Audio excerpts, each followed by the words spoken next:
Përshëndetje të nderuar miq, ditën e sotme kam kënaqësinë që të zhvilloj një bisedë me një personalitet.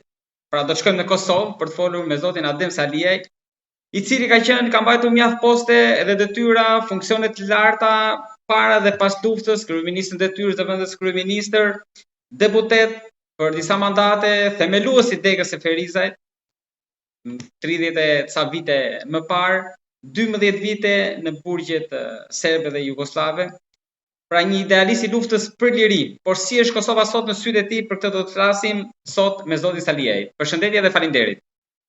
Përshëndetje edhe për ju. Lash pa theksuar, jo pa qëllim që ju keni qenë një nga bashkëpunëtorët më të ngushtë, për të mos thënë më i ngushti, i zotit Rugova, i cili është pas edhe në portret që ju e keni vendosur. A është sot Kosova ajo që ai ndërronte, edhe për cilin edhe ju luftuat? Presidenti Rugova ishte edhe strategu dhe vizionari i pavarësisë Kosovës, pra fal vizionit tij dhe strategjisë që ai përdori, ne jemi sot këtu. Do të thotë Kosova e pavarur, e hapur, Kosova integruar në NATO, në Bashkimin Evropian, miqësi të përhershme me SHBA-t ishte vizioni i tij, dhe intervenimi NATO-s, protektoratin ndërkombëtar, gjitha ishin pjesë e vizionit tij që në fillim të viteve të 90-ta. Do të fal vizionit tij ne kemi arritur pavarësinë e Kosovës. Kosova ka bërë një rrugtim të suksesshëm pas luftës, një pjesë që ka qenë më e vështira me presidentin Rugova, pastaj pas vdekjes së tij ka vazhduar me vështirësi, me probleme, me situata ndoshta ndonjëherë jo të mira, po megjithatë ka vazhduar dhe sot është një shtet relativisht i konsoliduar që ka parakushte që të ecë përpara dhe ta krijojë të ardhmen e tij. Megjithatë, si gjitha pjesë tona shqiptare dhe Kosovën e përcjellin vështirësi të ndryshme, kështu që edhe ne nuk jemi imun ndaj këtyre vështirësive. Ju thatë arritjet pak më lart, a është ky momenti më i mirë i demokracisë institucionale apo kriza më e madhe institucionale pas luftës? Në Kosovë kemi pasur shumë herë zgjedhje. Në fillim pas luftës kemi pas edhe probleme gjatë zgjedhjeve, edhe ndonjë incident, edhe vjedhje të vota.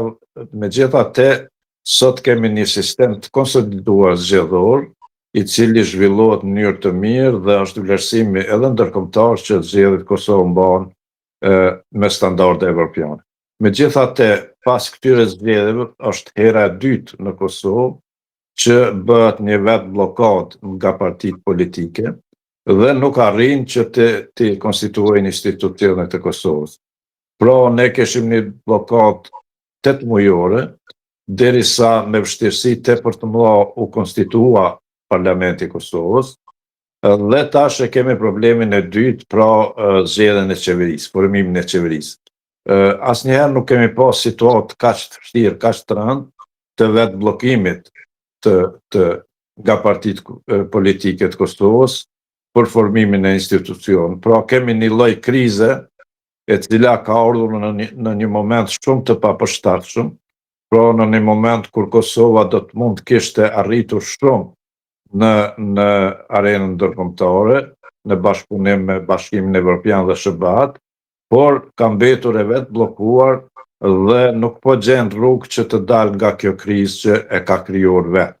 Pra nuk është ndonjë ndërhyrje jashtme, është një bllokim i vetë partive politike, pra një vetë bllokim, dhe partitë politike për fat keq nuk po e gjejnë rrugën e duhur për të dalur nga kjo krizë. Ju tha që partitë nuk po e gjejnë rrugën për të dalur nga kjo krizë.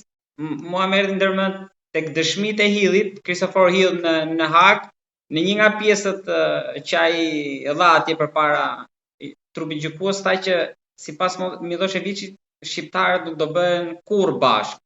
Në atë rast atje u bën në Rambuje, po këtu edhe për të kaluar këtë krizë që kemi sanksione nga SHBA-ja, nga BE-ja dhe marrëdhënie jo të mira nga SHBA-ja, nuk mendoni që mund ta tejkalojmë për të bërë bashkë Kjo krizë në Kosovë erdhi në moment kur Serbia është në një krizë të brendshme dhe të jashtme, pra ka probleme aq të mëdha sa që po shkon drejt anarkisë dhe ka një rënje të autoritetit në Bashkinë Ndërkombëtare. Presidenti i Serbisë Vučić nuk respektohet pothuajse tallet në takimet ndryshme ndërkombëtare dhe ishte momenti shumë i përshtatshëm që Kosova të arrinte një epërsi në raport me Serbinë në institucionet ndërkombëtare. Por për fat keq, erdhi kjo kriza jonë e brendshme e krijuar nga partitë politike, pra këtu nuk bëj përjashtim të ndonjë partie politike, sepse të gjitha në një formë ose në një tjetër janë kontribuese të kësaj situate që kemi tash.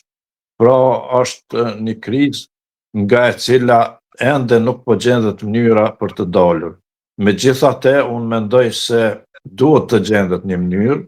Tash jemi para një situate që mund të krijohet një qeveri s'paku e përkohshme që t'i kryjë disa detyra që janë emergjente dhe pastaj të shohim ka marsi ose prilli, kur vije koha për ta zgjedhur presidentin e Kosovës, të shohim a do t'jenë të afta të bëjnë kompromisa apo do të shkojmë sërish në zgjedhje, sepse nëse nuk zgjedhet presidenti, atëherë do të shkuar në zgjedhje të reja.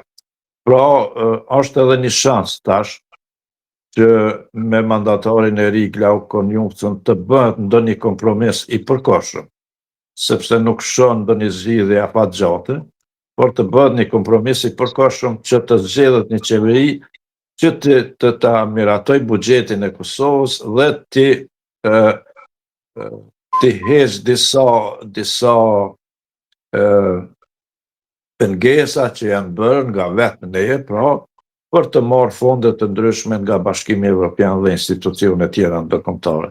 Është një mundësi me vështirësi partitë politike po bisedojnë mes vete, nuk ka një klimë të përshtatshme për marrëveshje, për kompromise, që është shumë e çuditshme sepse thjesht unë shoh këtu më shumë një blokadë të qëllimshme brenda tyre, një blokadë nga njëra anë që ish partitë opozitare të arsyejnë me çdo kusht vetëvendosjen edhe duke dëmtuar interesin e Kosovës, po edhe vetëvendosja nuk ka qenë fleksibël që të gjejë qunë të përbashkët me partitë tjera. Pra, edhe gjatë fushatës, edhe më herët, edhe pas fushatës, gjitha partitë përdorin një gjuhë fyese, një gjuhë tashpër, një gjuhë kërcënuese, një gjuhë denigruese ndaj njëra tjetrës, dhe kjo nuk krijon klimë të mirë për bashkëpunim dhe gjetje të kompromisit.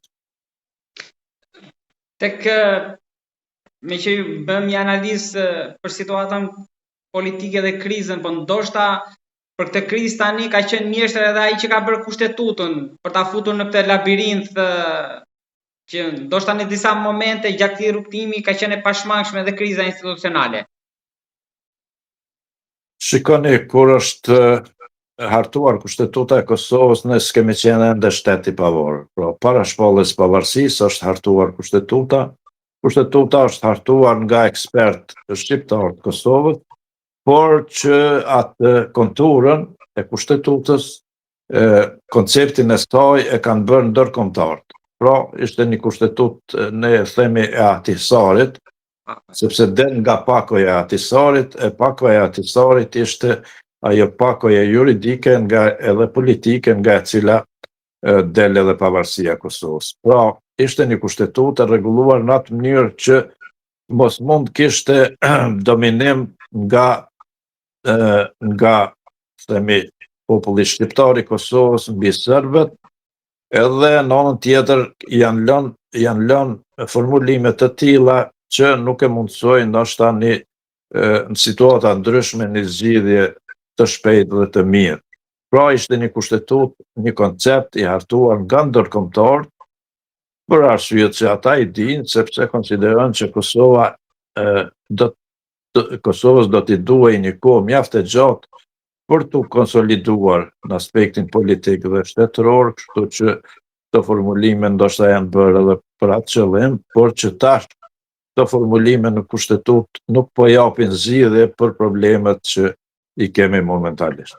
Zoti Saliaj, në këtë mandat të plotë që mbylli Albin Kurti, për ju Kosova më shumë bëri vetëvendosje pra Albin Kurti shqiptare apo u bë më shumë vetëvendosje serbe në Kosovë?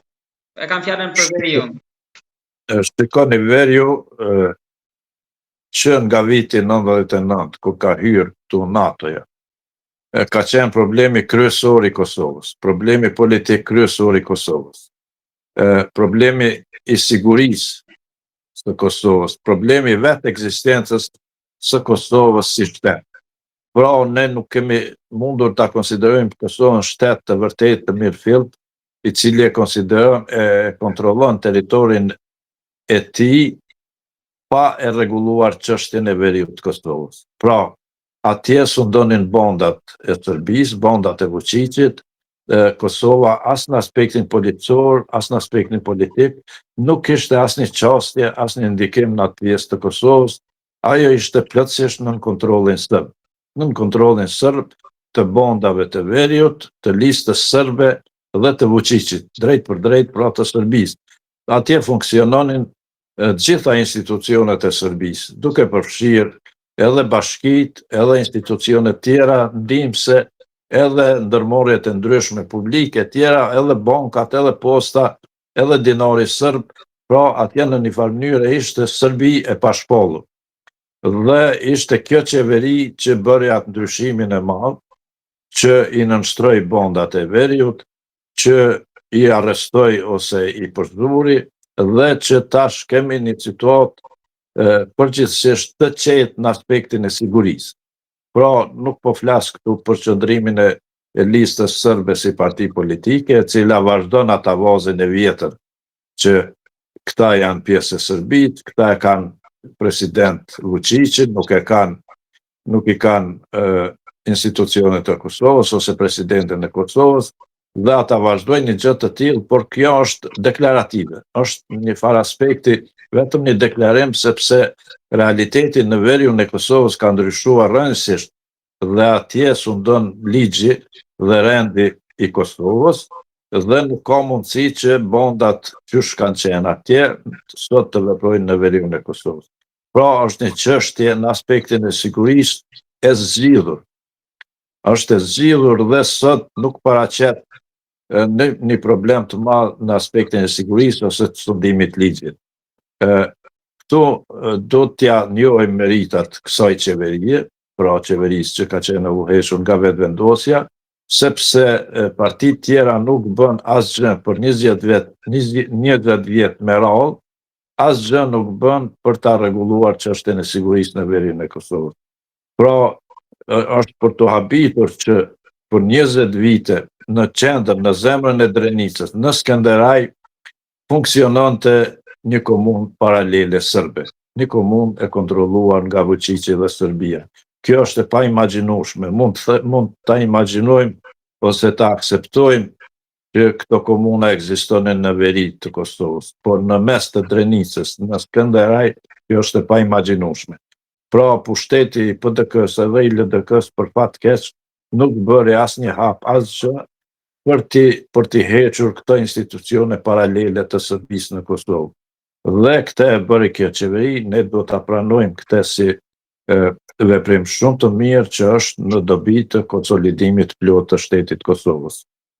Megjithatë, përtej gabimeve për të kaluar nga vetëvendosja në opozitë, PDK-ja me Mlikarsin që e vendosi një gur themeli në të proces demokratik në këtë rrugtim me dorëheqjen që dha.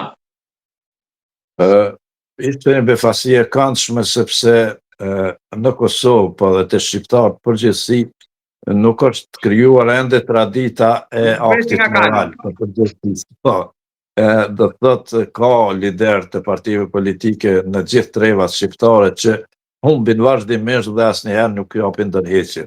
Pra nuk ekziston ky akt moral. Megjithatë ishte një befasi e mirë që Memli Krasniqi pasi doli në një farë mënyrë humbi 2 komuna në zgjedhjet lokale, atëherë ofroi dorëheqje sepse sipas tij kjo strategji që ka ndjekur ai deri më tash nuk po jep rezultatet e duhura. Pra është një veprim i mirë, një akt demokratik që hap rrugë për ndryshime dhe për të ardhur njerëz me një vizion tjetër që të aprovojnë se ndoshta do të jetë më mirë nëse bëhen këto ndryshime.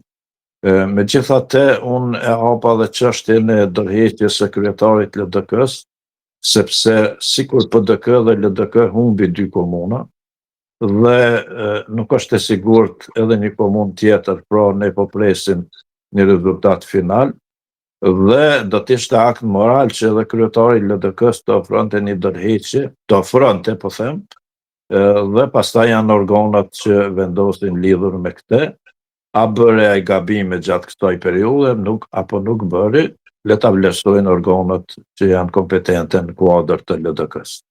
Zoti Salia, është kjo LDK-ja që themeluat për leadershipi aktual i dur, po ecin në rrugën në drejtimin e dur, ka pasur mjaft skizma gjatë kësaj periudhe të fundit.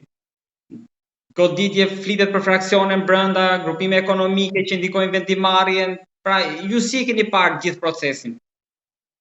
Shikoni, partitë politike në Kosovë, po besoj edhe në gjithë trevat shqiptare nuk e kanë një pavarësi të plotë të veprimit, pra varen nga shumë faktorë, veçanërisht nga faktorët që kanë shumë financa.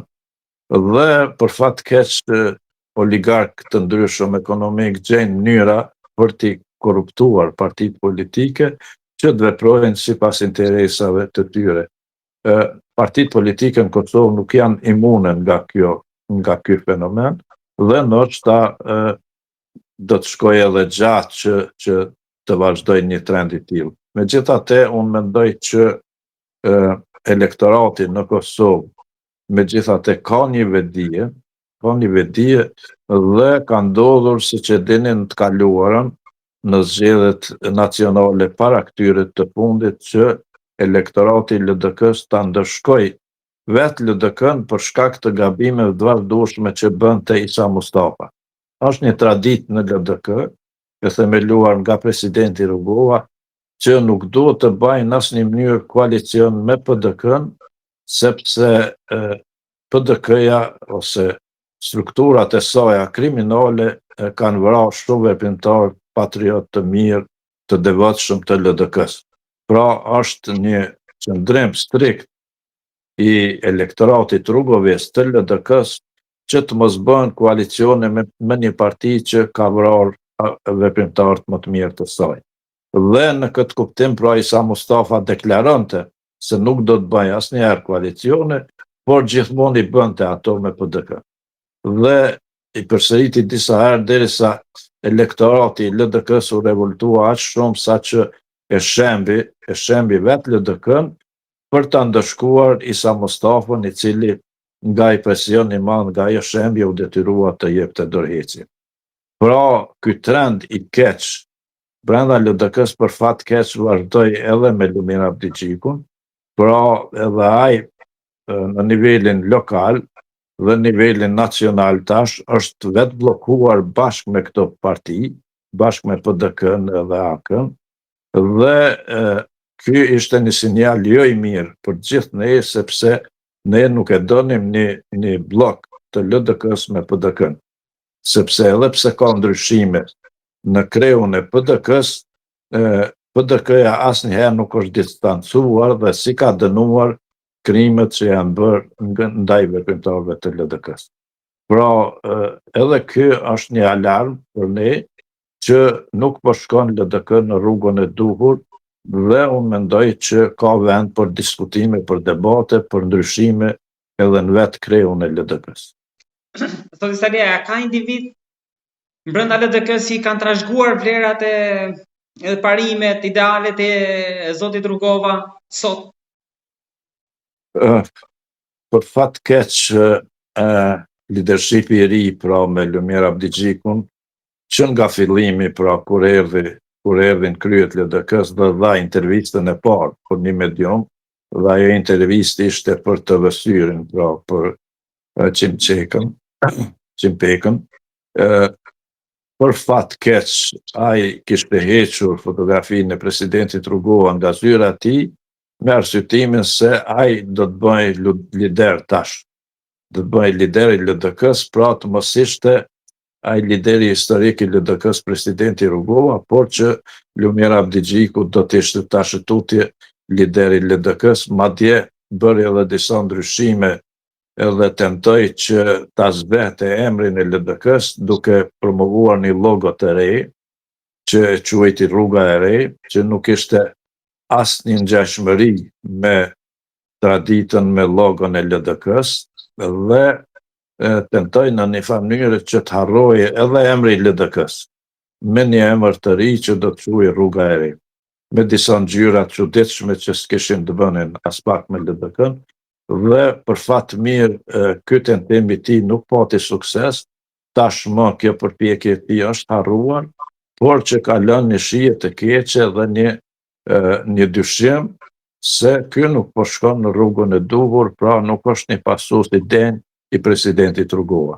LDK-ja pa simbolin, pa kryetarin historik që është simboli i LDK-s në një mënyrë, nuk mund të ekzistojë sepse është krijuar në atë traditë, është krijuar me ato parime demokratike të presidentit Rugova, është krijuar me atë moton liri, pavarësi, demokraci, që janë tri shtyllat kryesore të LDK-s, dhe pa këtë simbol, pa presidentin Rugova, pa frymën rugoviane, LDK-ja nuk mund të jetë LDK. LDK-ja mund të jetë një parti krejt tjetër, por ajo LDK-ja që ne e duam dhe jemi besnik se ai nuk mund të jetë me këtë frymë që tentoi Lumir Abdigjiku ta instaloj brenda LDK-s. Pra e fundit ka qenë Vjosa Osmani. Vjosa Osmani nuk ka qenë kryetare e LDK-s. Jo, e kam fjalën ajo që mbarta atë frymë dhe ato ideale të presidentit, edhe që u largua më pas që nuk gjeti hapësirë. Patjetër që Vjosa Osmani e vazhdoi traditën e presidentit Rugova, e vazhdoi edhe si presidente, sepse presidentja paraprake Atifete Jahjaga dhe presidenti Hashim Thaçi e patën hequr simbolin e presidentit Rugova, që ka qenë ula e presidencës, ula e presidentit, patën hequr edhe flamurin e presidentit, që është flamuri Dardan, por që Vjosa Osmani i riktheu gjitha këto.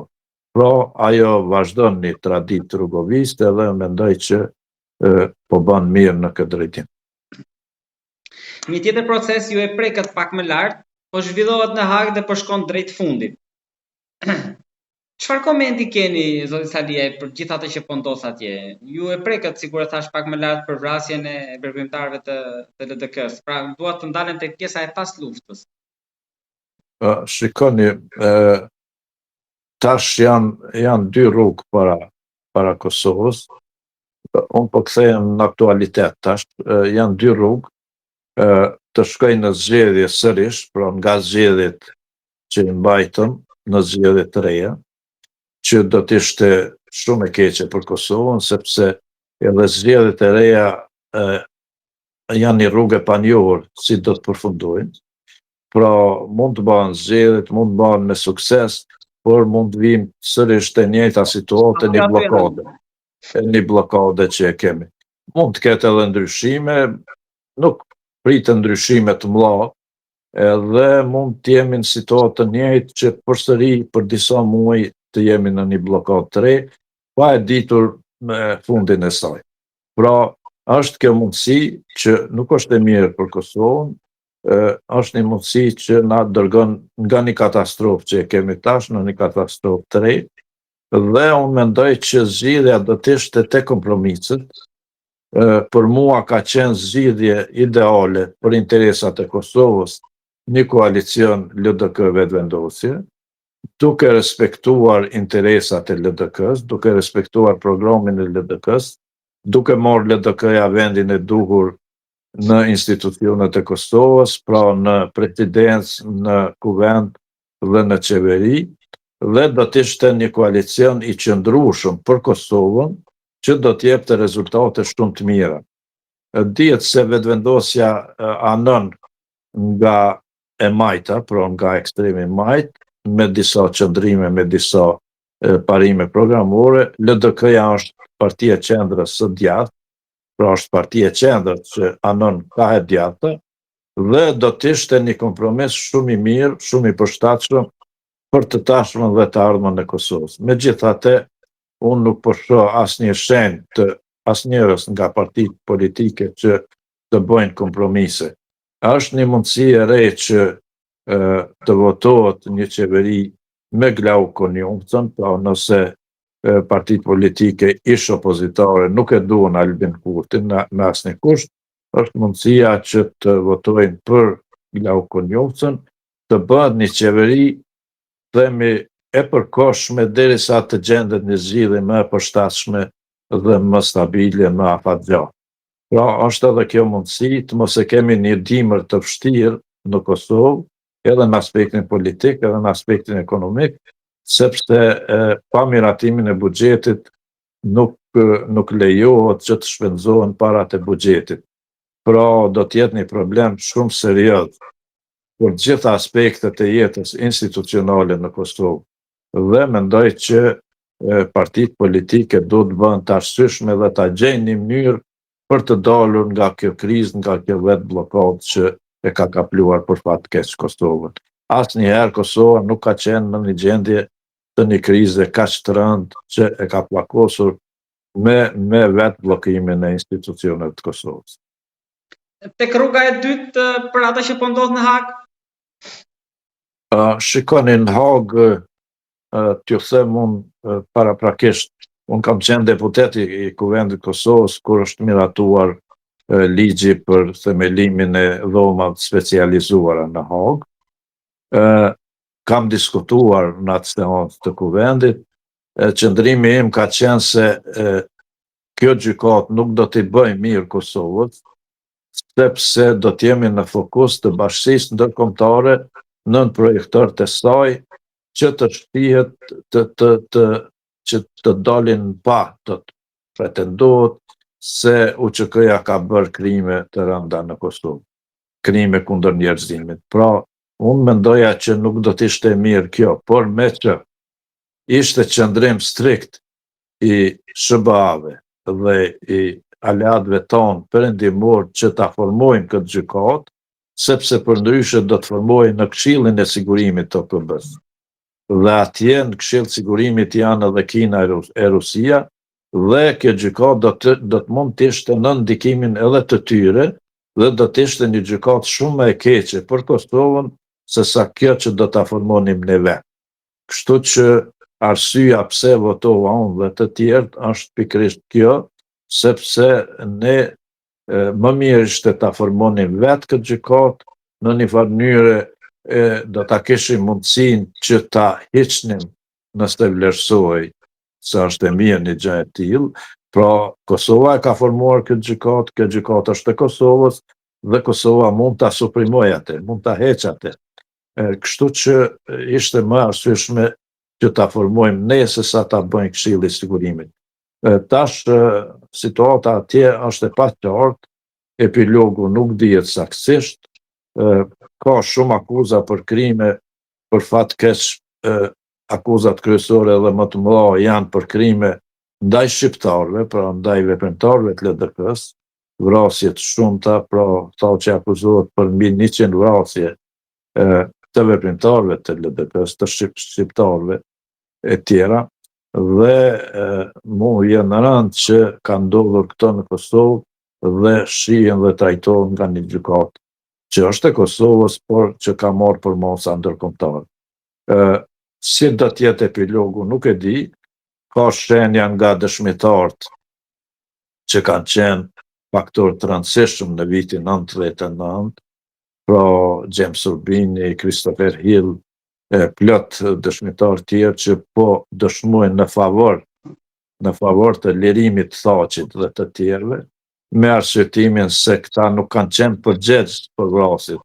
Pra vrasjet kanë ndodhur, por këta nuk janë përgjegjës. Nuk ka pas komandues. Po, në një farë mënyrë UÇK-ja si organizat po akuzohet se ka kryer vrasje dhe po konstatohet se ka kryer vrasje, por që këta nuk kanë qenë përgjegjës sepse nuk ka ekzistuar një shtab i përgjithshëm, nuk ka ekzistuar një sistem komandues, ai zinxhiri komandues, pra që zonat e ndryshme të UÇK-s kanë vepruar krye në vete, kanë kryer vrasje etj, që përsëri nuk është e mirë sepse nuk do të duhej që disa individë të njëllosej UÇK-ja. Pra ju thoni që për të shpëtuar në këtë rast Thaçin, po njëlloset UÇK-ja me këtë strategji mbrojtje. Po, me këtë strategji të mbrojtjes, faji për vrasje po i lehet UÇK-s, por që Thaçi dhe këta tjetë nuk janë fajtor për këte. Do thotë, kjo është strategjia që po ndiqet atje, që mendoj se është gabim dhe është e dëmshme për Kosovën.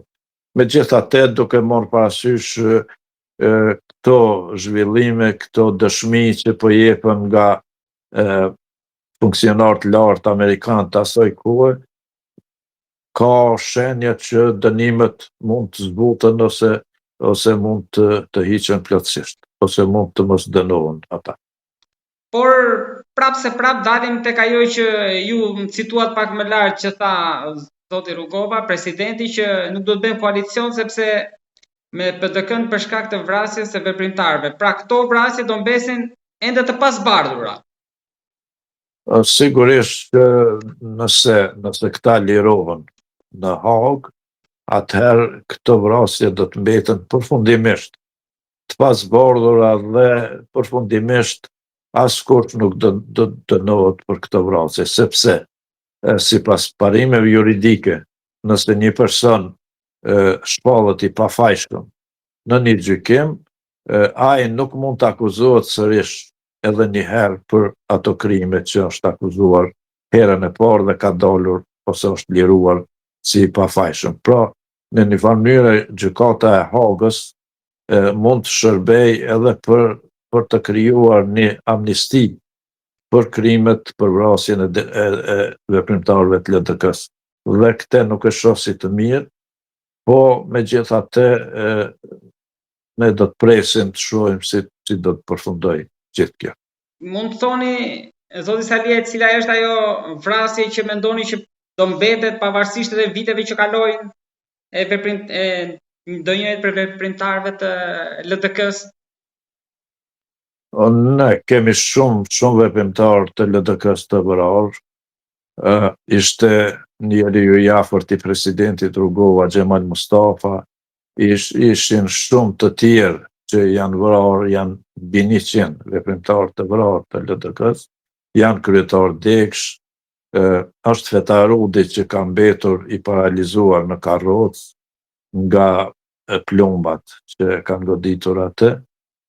Jam edhe unë për fat keq që kanë tentuar të më vrasin, por që këta vras janë dënuar, janë zbuluar dhe janë dënuar me disa vite burg. Ka plot të tjerë, Enver Maloku që ka qenë shef i Qikut për Qendra Informative e Kosovës, që ka luajtur një rol të agjensisë kombëtare për informata. Pra janë plot veprimtarë të mëdhej që janë vrarë dhe nuk janë zbuluar vrasjet.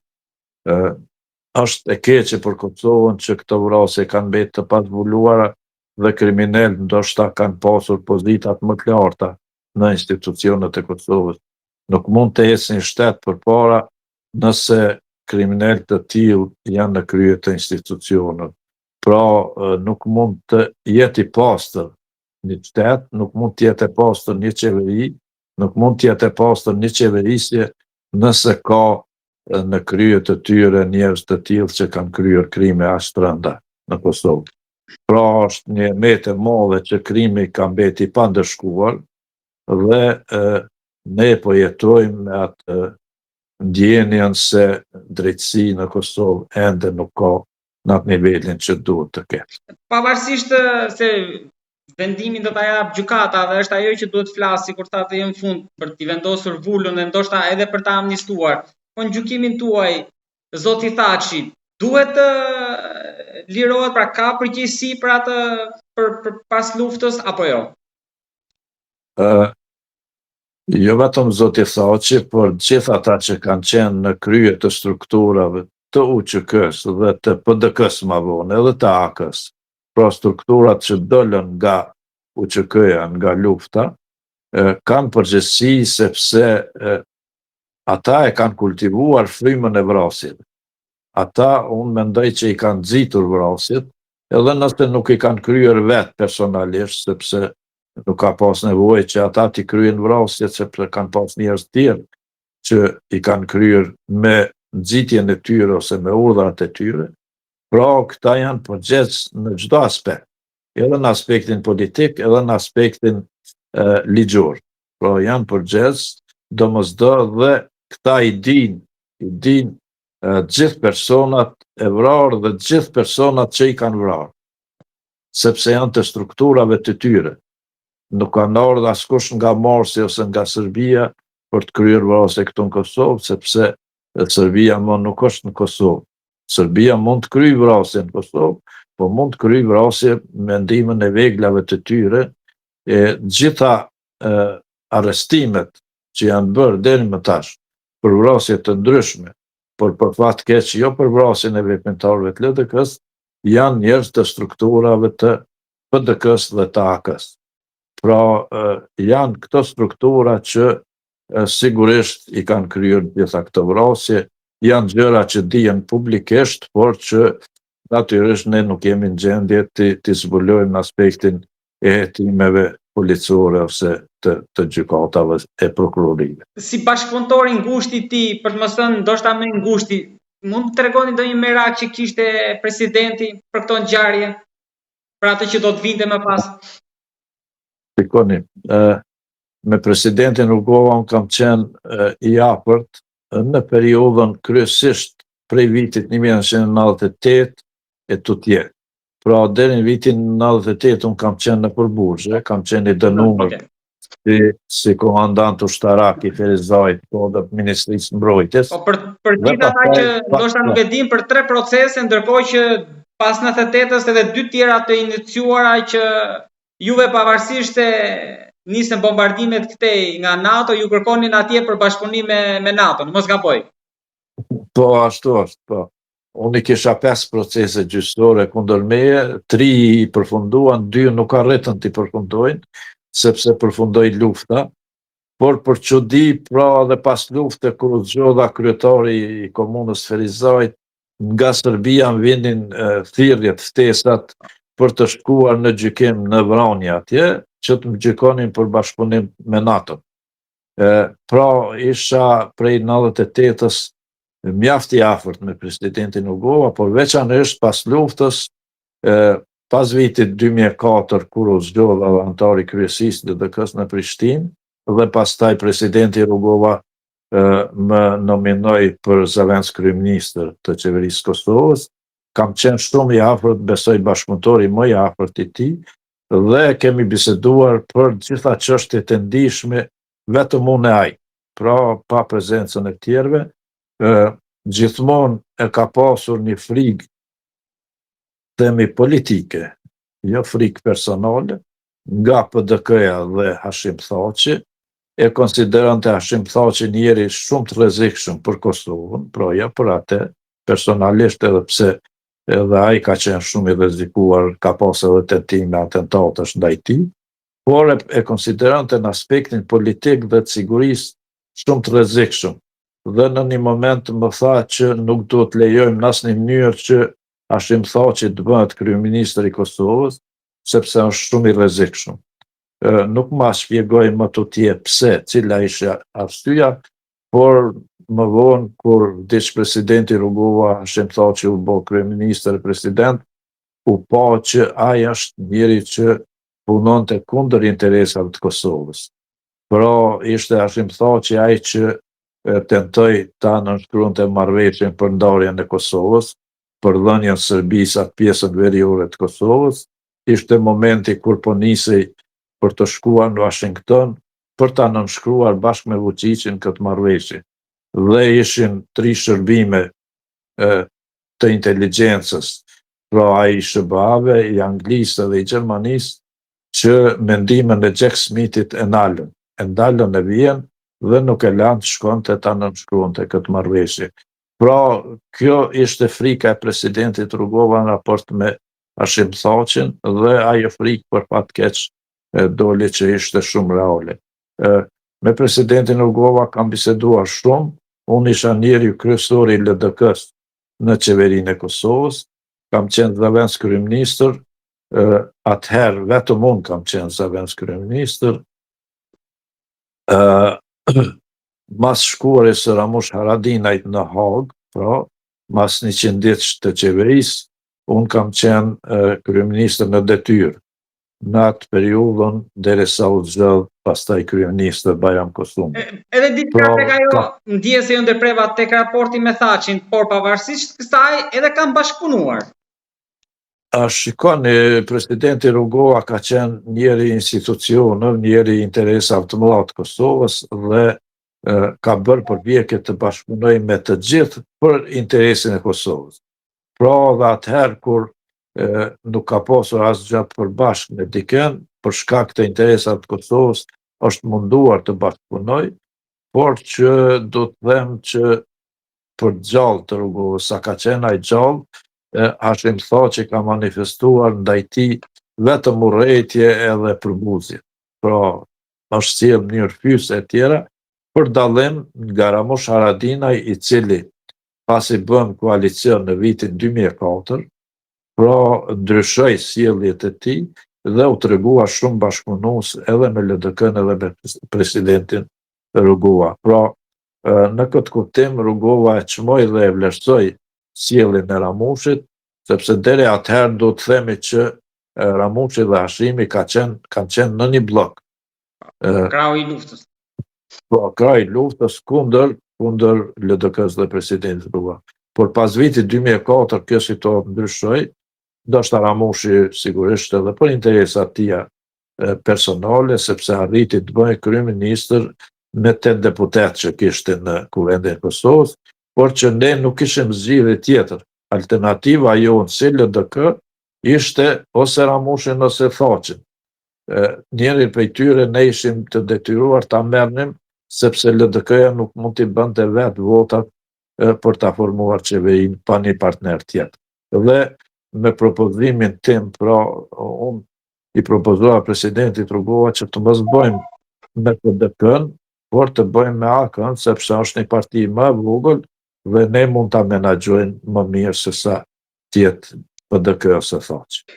Po kjo pjesa që po tentojnë tani për t'ja veshur, për ta thënë gjuhën popullore, Adem Demaçi të gjitha, si qëndron? Në cilin kuptim po mendon? Tek pjesa që po zhvillohet në Hagë të gjyqi, që ai ishte në fakt atë vendosin komandant, sepse Thaçin tani e heqin nga vija e frontit, e zhveshin nga uniforma, e quajnë drejtorin politike pa kompetenca, dhe thonë që vendimarit i kishte Adem Demaçi. Pra ai ishte... Shikoni, Adem Demaçi ishte përfaqësuesi politik i UÇK-s. Pra Adem Demaçi në fakt asnjëherë nuk ishte pjesë e strukturës së UÇK-s.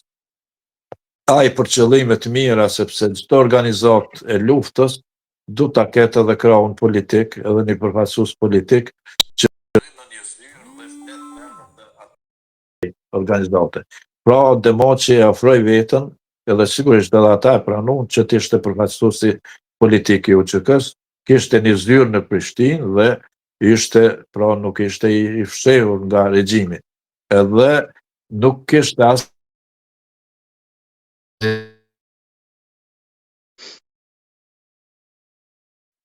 Po, kjo ishte një veprim themi jo i mirë, tentimi për ta fajsuar Demaçin për krimet që janë bërë. Adem Demaçi nuk ishte asnjë lidhje me këto krime, nuk ishte as pjesë e strukturës UÇK-s dhe nuk merrte vendime lidhur me këtë. Adem Demaçi ishte përfaqësuesi politik i UÇK-s në Prishtinë, pra kishte një zyrë në Prishtinë dhe nuk mund të ishte përgjegjës për atë që ndodhte në terren. Dhe ne nuk dim asnjë urdhër ose një qëndrim politik të Adem Demaçit për të kryer ndonjë vrasje të caktuar. Unë njoh Adem Demaçin shumë mirë, kam qenë 5 vite së bashku në burgun e Stara Gradiškës në Kroaci. Adem Demaçi ka qenë tip radikal, por nuk ka qenë njeri i dhunës. Pra, në asnjë mënyrë nuk ka qenë njeri i dhunës, dhe Adem Demoqi nuk ka dhënë asnjë urdhër për vrasjen e ndonjë personi. Adem Demoqi ishte tip radikal, themi, në kuptimin që kërkonte çdo gjë me çdo kusht dhe ishte kundër që të nënshkruaj marrëveshje e Rambujës. Pra qëndrimi i tij ka qenë që të mos nënshkruhet kjo marrëveshje pa hyrë aty si pikë çështja e pavarësisë Kosovës. Megjithatë, pra Thaçi, Azem Sylla dhe tjerë që ishin në Rambuje u pajtuan që të nënshkruaj kjo marrëveshje edhe pse Demoqi e kundërshtonte. Po kjo tregon që ai nuk ishte ndonjë fuqi të madhe që të vendoste për ndonjë çështje, sepse këta vepronin edhe në kundërshtim me atë që thoshte ai.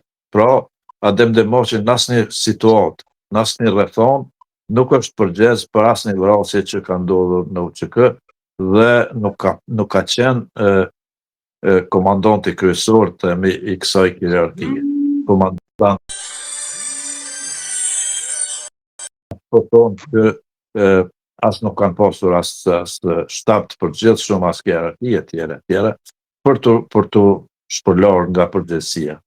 Është e gabueshme kjo plotësisht, sepse Demoqi nuk ishte përgjegjës në asnjë kuptim për këto.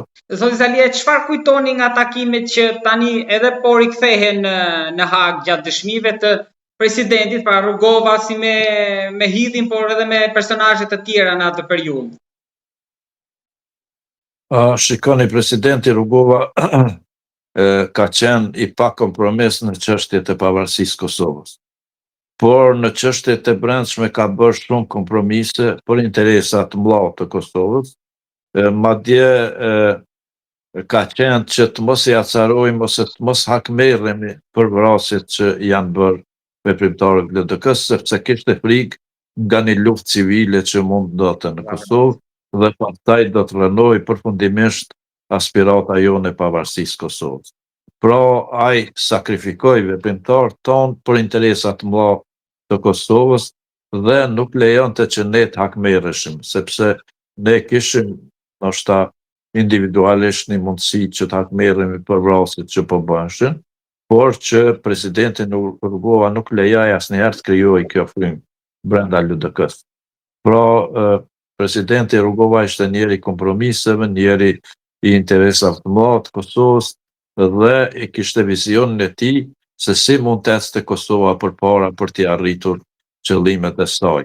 Në këtë kuptim, pra, me presidentin Rugova kam biseduar shumë herë, siç thash, në 4 sy, kemi diskutuar edhe gjëra të ndryshme, kemi diskutuar edhe për emra të caktuar të lidhur me krimin e tjera. Ishte interesant që presidenti Rugova ishte shumë i informuar për të gjitha çështjet. Ku janë sot ata që ju keni diskutuar si të lidhur me krimin, por edhe të tjerë? Janë sot në skenën politike?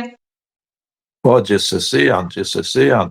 Ishin edhe atëherë në skenën politike dhe ai dinte mirë veprimet e tyre, por që nuk mund të gjendej zgjidhja në ato kohë për t'i eliminuar ata ose politikisht ose me forma ligjore.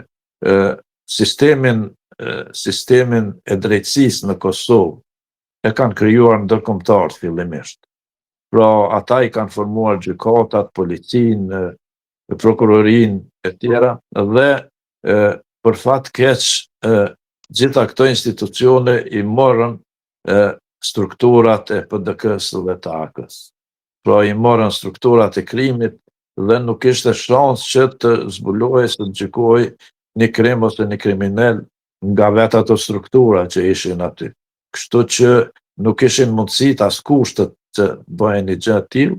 Presidenti Rugova ishte shumë i vetëdijshëm për këtë, edhe ne duhet të vazhdonim patjetër në ato mundësi që kishim që ta konsolidonim sa do të ishte e mundur shtetin e Kosovës. Pra, bisedat me te kanë qenë gjithmonë këtë frymë. Ndoshta prandaj që ju dini kaq shumë, keni qenë shumë avërti, prandaj ju kanë përndjekur edhe gjithë ato vite. Edhe brenda partisë. Po, me siguri ai më konsideron të njerin ma besnik, ma të vendosur të tij, të LDK-s, dhe më emrojnë ato pozita që ishin më të ndihshme, sepse siç thash, LDK-ja në atë periudhë nuk ishte pozitë më të lartë në qeveri se sa zëvendës kryeministri.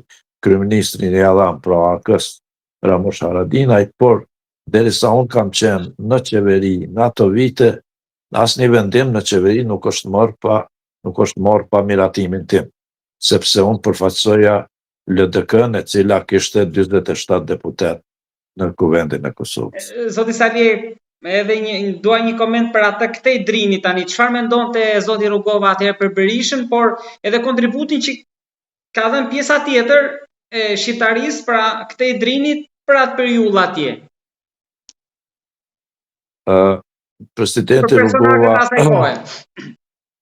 Presidenti Rugova, them sinqerisht, me socialistat në Shqipëri nuk ka dashur të ketë asnjë lloj bashkëpunimi, madje as kontakt, sepse i konsiderante që s'ishin të mirë për Shqipërinë. Me Berishën fillimisht pati kontakte të mira, pati një bashkëpunim të mirë, por në një moment caktuar Berisha të ndërhynte në LDK dhe ta sillte në kryet LDK-s një strukturë që nuk ishte fort e LDK-s, pra strukturën e ishtë burgosurve, dhe këto marrëdhënie pastaj kanë qenë mjaft të acaruara edhe në mes presidentit Rugova dhe Berishës.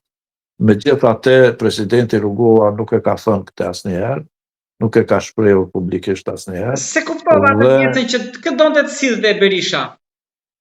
Berisha në një kuvend të LDK-s tentoi të ndërhynte dhe të sillte në krye të LDK-s ishtë burgosurit politik, pra vije në LPK-s në Kosovë. Kishte ndonjëherë që e lobonte më shumë? Kanë qenë plot, kanë qenë Hidayet Hyseni e tjerë, dhe ky tentim pra me vështirësi u pengua, sepse ishte një tentim për të arzuar Rugovën nga kryetari LDK-s dhe me vështirësi për la pasoja sepse u bën një ndarje e madhe brenda LDK-s, u acaruan raportet edhe pastaj LDK-ja nuk ishte monolite, nuk ishte homogjene, që shka qenë deri në atë periudhë.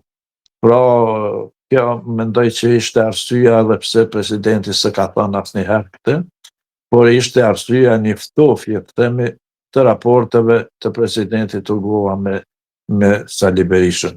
Megjithatë, ai gjithmonë ka qenë përkras i të djathtas në Shqipëri, pra përkras i atyre traditave të fuqishme shqiptare dhe unë e di që në Rambuje, kur ka shkuar një delegacion i Shqipërisë, i Partisë Socialiste, presidenti Rugova nuk ka pranuar të takohet me ta.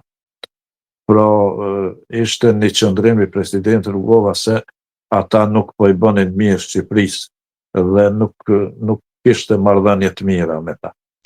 Tek socialistët, tani se u rikthye pak ditë më parë dhe takimi i Nanos me Miloševićin Kret, por unë dua të më flisi dhe se me iku pak më lart për takimin e presidentit me Miloševićin të Rugovës, që përmendi dhe Hilli.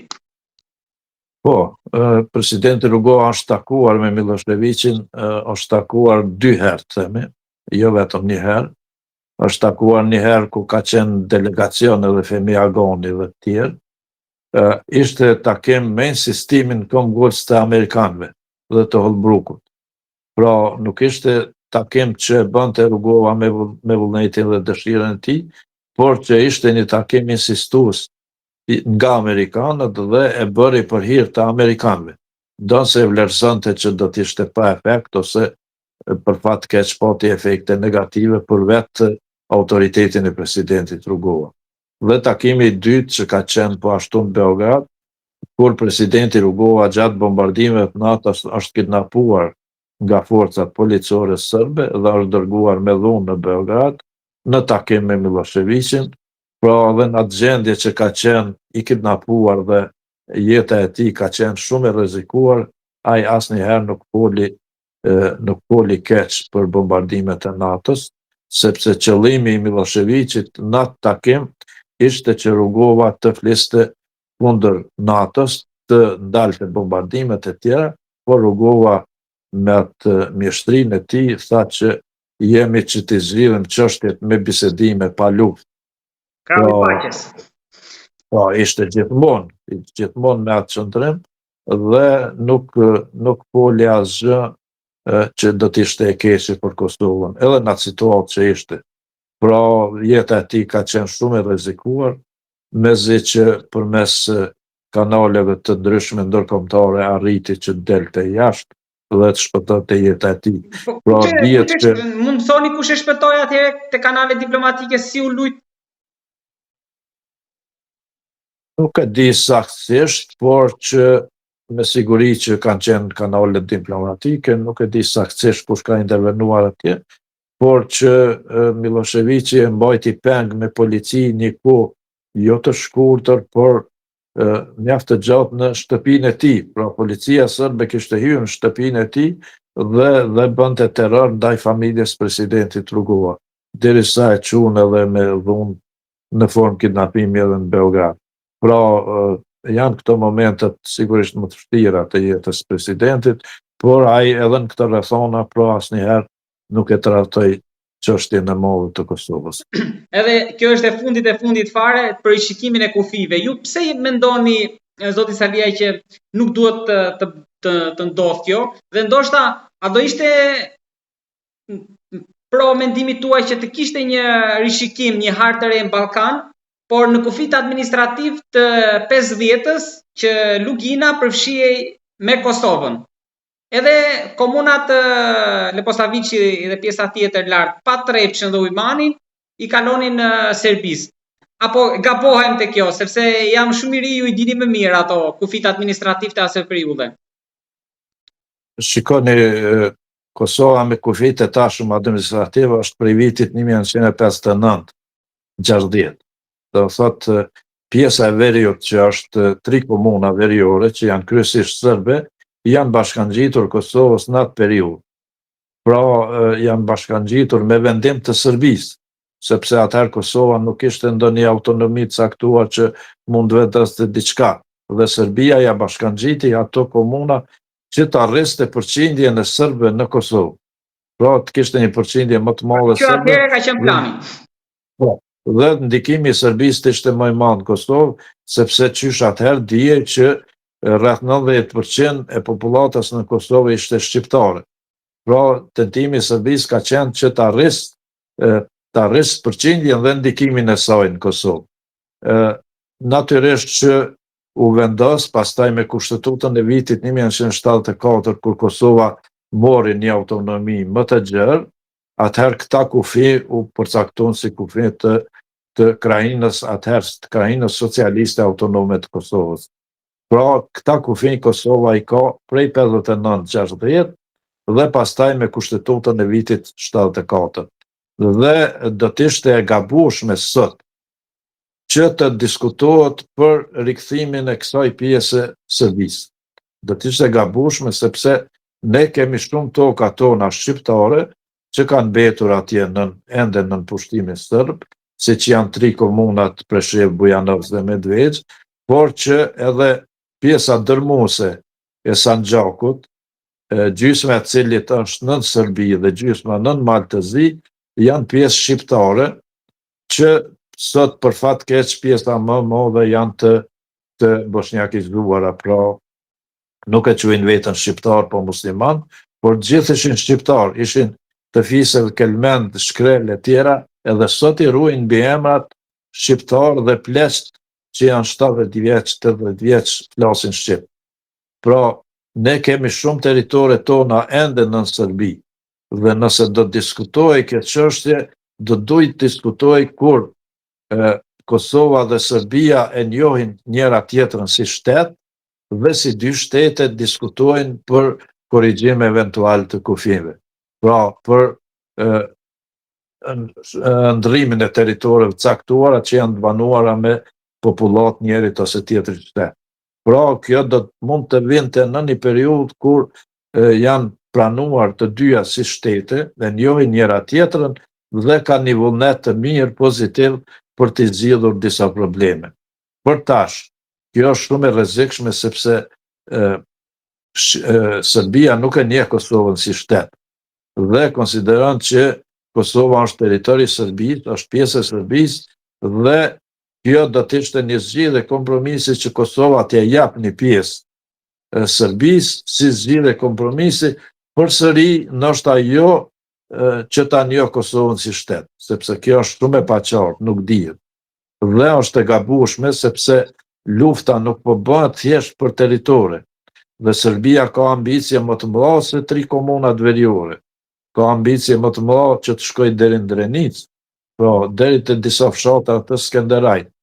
Dhe këto janë lojra që luhen në prapaskenë, janë lojra kryesisht edhe për Trepçën, e cila ka një pasuri marramendse që vlerësohet në $500 miliard, dhe lufta më shumë bëhet për Trepçën se sa për këto territore tjera. Dhe Kosova pa këto territore nuk i gjan më asnjë lloj shteti, do të ishte një krahinë e parëndësishme dhe nuk mund të ekzistonte si shtet.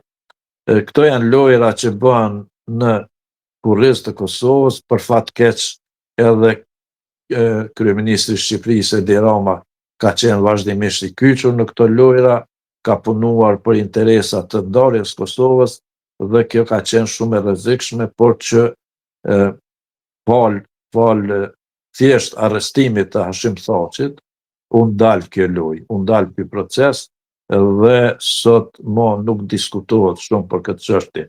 Përndryshe, mendoj se situata më e rrezikshme ka qenë kjo për Kosovën dhe nuk ka qenë as pak në tavolinë bashkimi i të gjitha pjesëve shqiptare të Preshevës, Bujanovcit dhe Medvegjës, por ka qenë një lojë që ndoshta Medvegja me disa fshatra pak t'i bashkoi Kosovës, pra një pjesë shumë e vogël, kurse Serbisë t'i jepi një pjesë shumë e madhe bashkë me Trepçën. Zoti Saliej, unë të falenderoj shumë që ju më dhatë mundësinë që unë të bisedoja me ju për këtë çështje kaq shumë të rëndësishme që ka shënuar në rrugtimin e Kosovës, por edhe gjithë shqiptarëve. Jam i njohur shumë për kohën, për mendimet dhe për gjithçka që ndahet me publikun tonë. Faleminderit shumë, unë ju dëshiroj sukses dhe shëndet, shihemi edhe hera tjera, patjetër. Faleminderit shumë.